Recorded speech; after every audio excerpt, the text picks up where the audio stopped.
As things are winding down for the book, there are a couple of shifting views that I wanted to point out to you.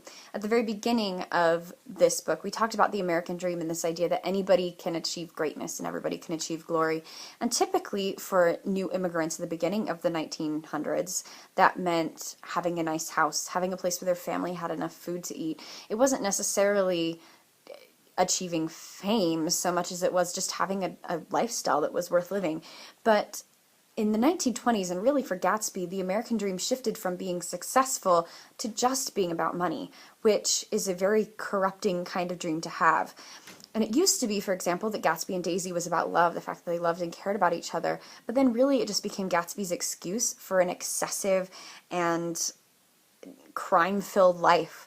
So Gatsby got, as Nick says at the very end, that he ends up paying a price for living with just a single dream.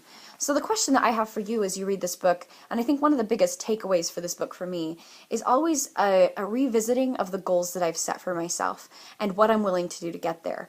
Are the goals that I've set for myself actually going to take me to a place where I'm happy, or am I deceiving myself into thinking that it's going to be worth my time? How are my goals helping me and how are they hurting me?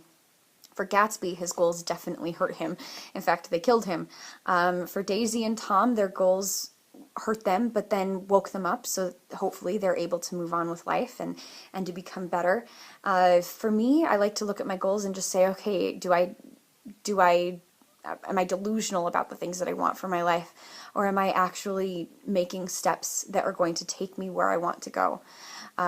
So that's what I think for me one of the best takeaways from this book is how do we spend our time, and is our time being well spent, or are we delusional and imagining that we're spending our time well but we're really not?